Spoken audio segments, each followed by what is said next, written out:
Shalom semuanya, bersama dengan saya, mari kita mendalami kebenaran firman Tuhan. Dan pada saat ini kita akan kembali mempelajari kitab Kejadian, dan saat ini kita sampai di Kejadian pasal 9 ayat 18 sampai Kejadian pasal 11 ayat 9. Dan topik kita pada saat ini adalah Babel pada mulanya.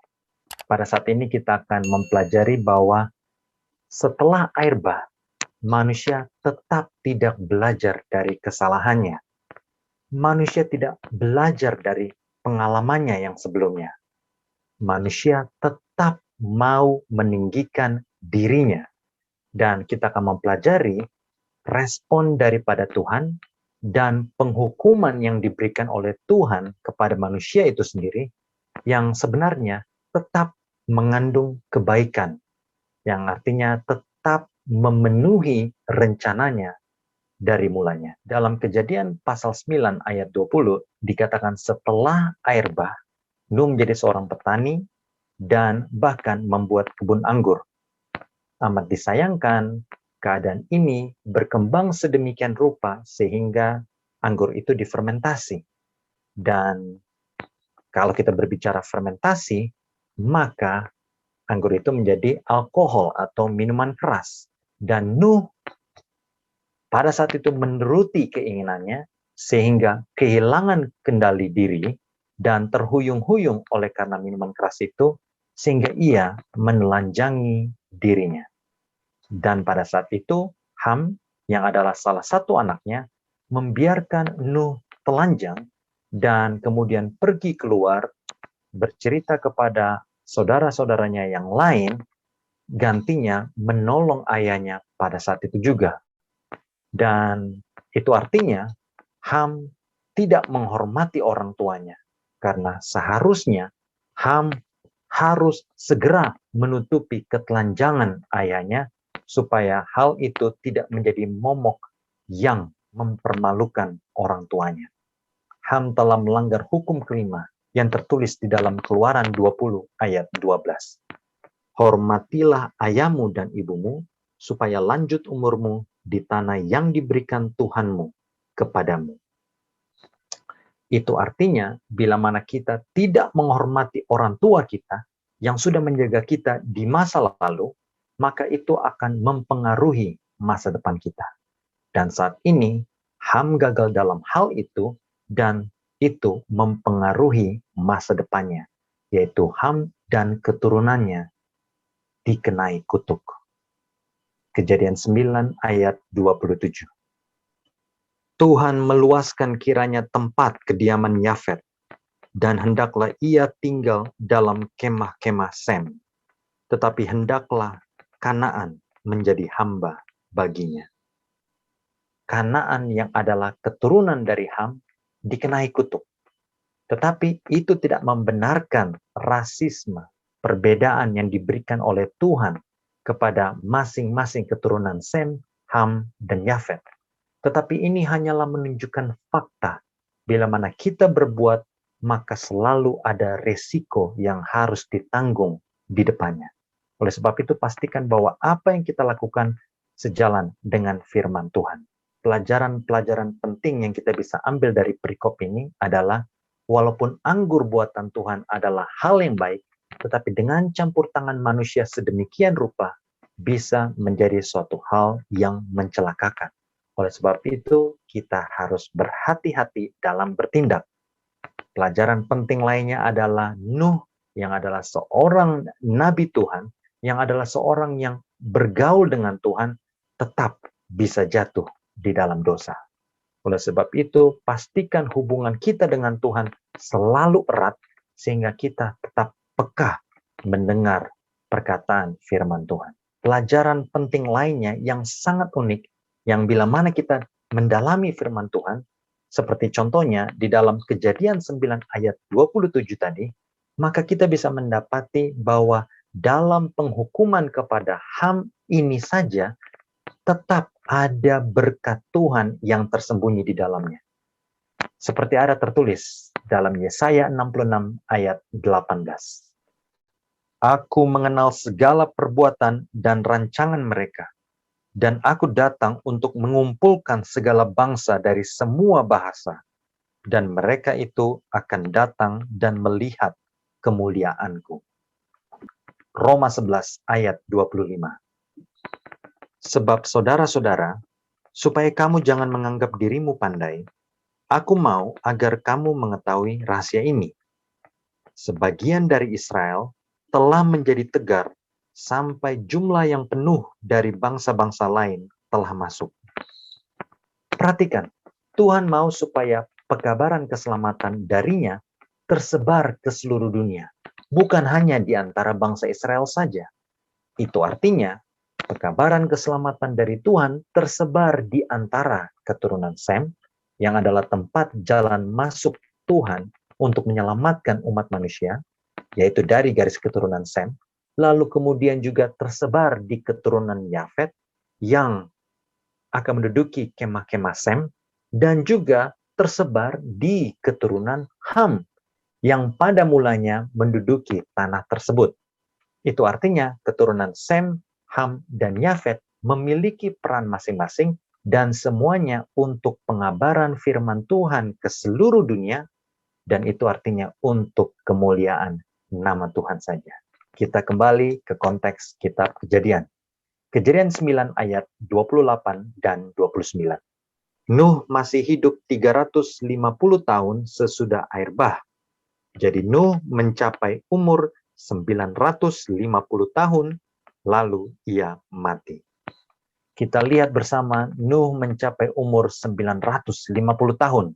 Dan kalau kita pelajari bersama di dalam Alkitab, Nuh menjadi orang dari generasi terakhir sebelum air bah yang mencapai umur ratusan tahun.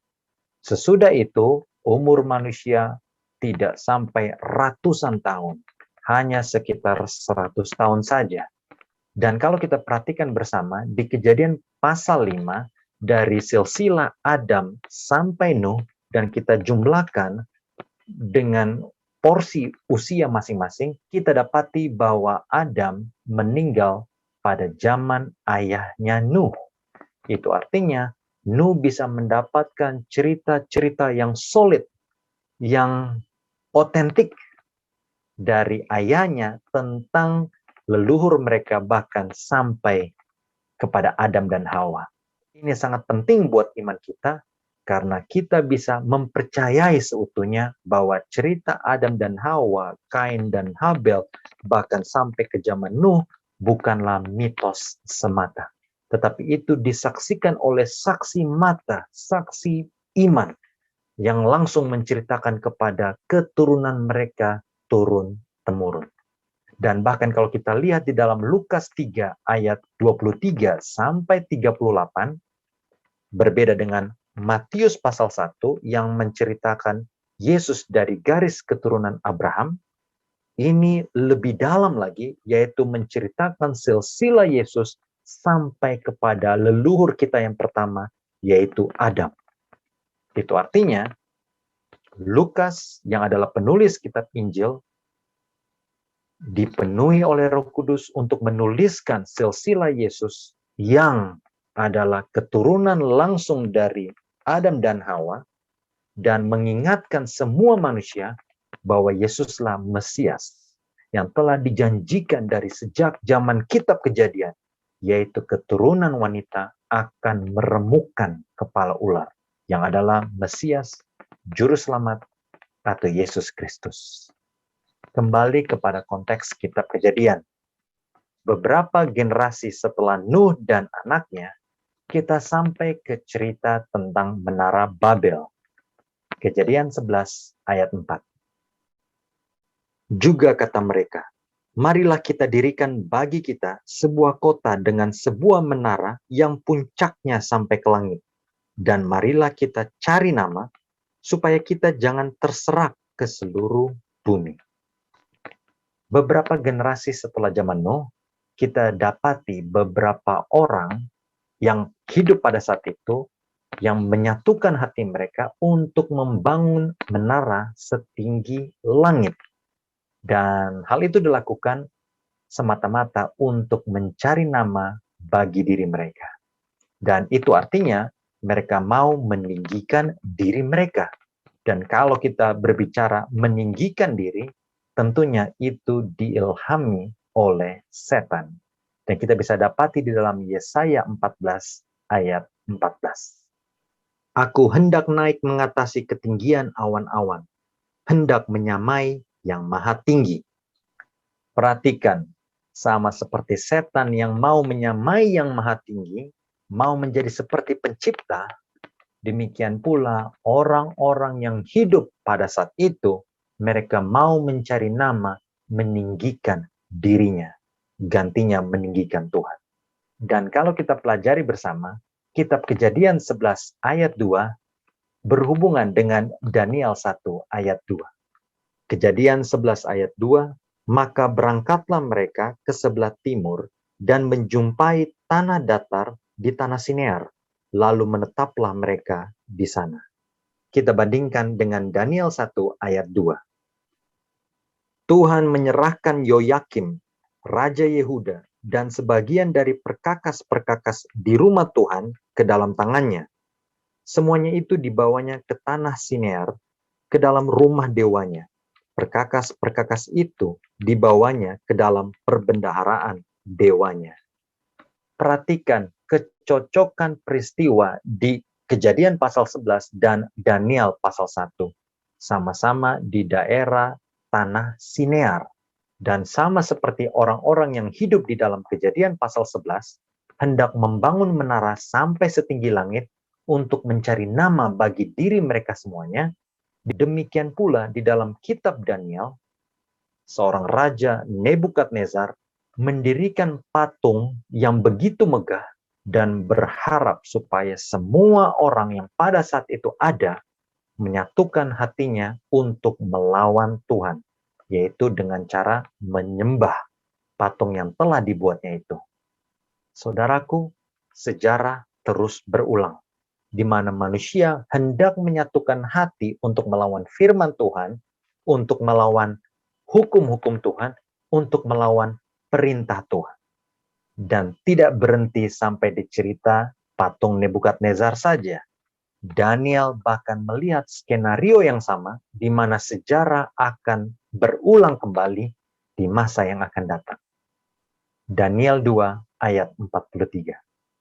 Seperti tuanku lihat, besi bercampur dengan tanah liat. Itu berarti mereka akan bercampur oleh perkawinan, tetapi tidak akan merupakan satu kesatuan.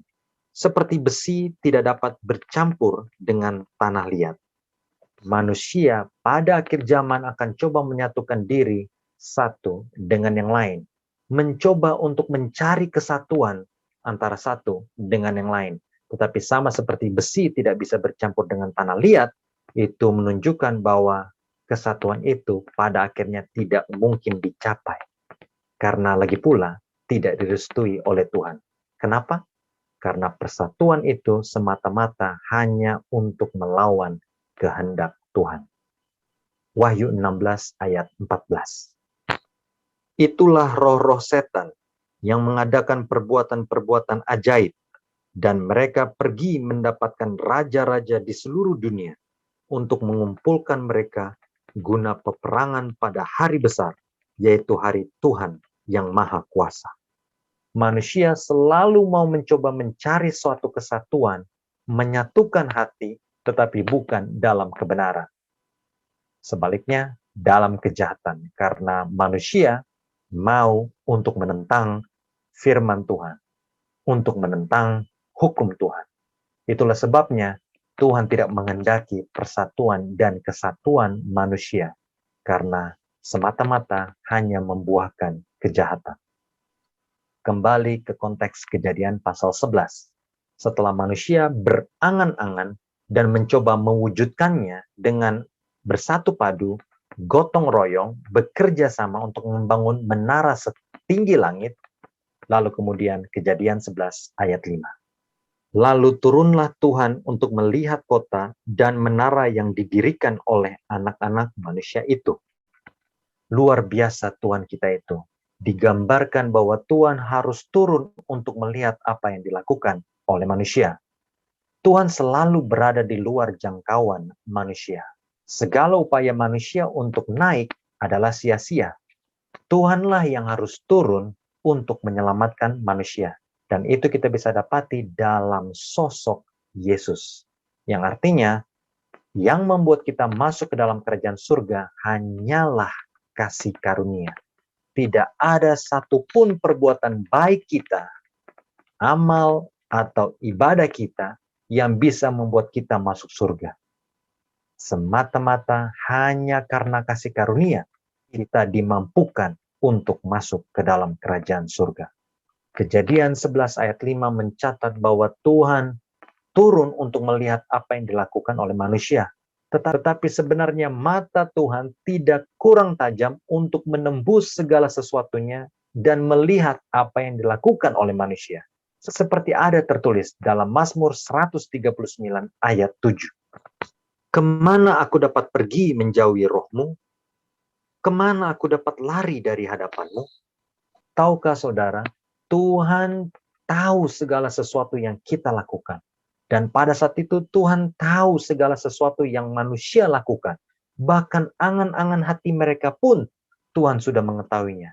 Tetapi Kejadian pasal 11 menggambarkan bahwa Tuhan terlibat langsung dalam keselamatan manusia.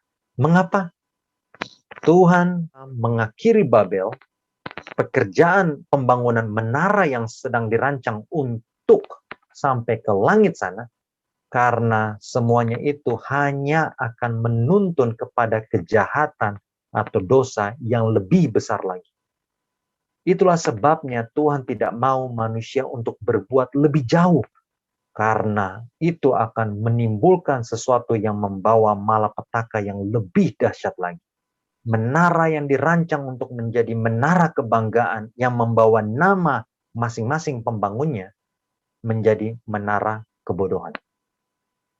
Manusia tidak pernah akan bisa melebihi kodratnya, tetapi manusia tetap bebal, tetap bergantung kepada diri sendiri, dan tetap mau untuk melanggar firman Tuhan. Rancangan Tuhan yang dari mulanya adalah supaya manusia memenuhi bumi kita ini, seperti apa yang tertulis dalam Kejadian 9 ayat 1, lalu Tuhan memberkati Nuh dan anak-anaknya, serta berfirman kepada mereka, beranak cuculah dan bertambah banyaklah, serta penuhilah bumi. Tetapi saat itu manusia mempunyai rencana lain. Manusia mau bersatu di suatu tempat dan mau mencari nama untuk dirinya sendiri. Mau membentuk pemerintahan yang terlepas dari kuasa Tuhan. Dan itu artinya kesombongan semata atau kejahatan. Tetapi seperti apa yang kita pelajari, bahkan dalam penghukuman Tuhan atas kebebalan manusia di zaman pembangunan Menara Babel, kita lihat pada saat bahasa dikacaukan oleh Tuhan sehingga menjadi banyak bahasa dan banyak rumpun, banyak ras di dunia ini, lalu kemudian mereka terpencar di seluruh dunia dengan kelompoknya masing-masing, maka itu berarti memenuhi rencana Tuhan. Semuanya akan selalu tetap sejalan dengan rencana ilahi. Sebagai kesimpulan, Matius 5 ayat 16. Demikianlah hendaknya terangmu bercahaya di depan orang, supaya mereka melihat perbuatanmu yang baik dan memuliakan Bapamu yang di sorga. Bahkan dalam hal kebaikan yang kita buat saja, Tuhan tidak mengizinkan kemuliaan itu menjadi milik kita. Tetapi segala kemuliaan hanyalah milik Tuhan. Oleh sebab itu, berhati-hatilah saudara-saudari kita semuanya. Bila mana kita melakukan kebaikan, ingat, kemuliaan hanya milik Bapa di sorga. Bukan untuk mengangkat diri kita, tetapi segala puji, hormat, kemuliaan hanya untuk Tuhan saja. Dan bila mana dalam hal perbuatan baik, kemuliaan hanya milik Tuhan saja, saudara bisa bayangkan Bila mana ada perbuatan jahat dan keji yang semata-mata untuk meninggikan nama seseorang, seperti apa yang telah dilakukan oleh manusia di zaman Menara Babel, di mana mereka hendak mencari nama untuk menjadi tersohor, termasyur, padahal itu semata-mata hanyalah milik pencipta saja. Itu sebabnya Tuhan tidak mengizinkan hal itu terjadi. Pelajaran penting lainnya adalah jalan manusia seringkali berbeda dengan jalan Tuhan. Ketaatan mutlak kepada Tuhan diperlukan. Walaupun mungkin jalan kita terlihat lebih baik daripada jalan Tuhan. Manusia saat itu berpikir bahwa persatuan di mana mereka menduduki suatu tempat adalah lebih baik dibanding mereka harus tercerai-berai. Tetapi Tuhan tahu isi hati mereka. Dan di mana ada persatuan tanpa roh Tuhan, maka itu hanya membuahkan kejahatan semata. Oleh sebab itu, turut perintah Tuhan, tetap setia, dan lakukan segala sesuatunya yang sejalan dengan firman Tuhan. Dan percayalah, Tuhan akan selalu beserta kita. Mayoritas bukanlah selalu yang terbaik di mata Tuhan. Teguhkan hati, jalani firman Tuhan sesuai kehendaknya saja. Tuhan memberkati.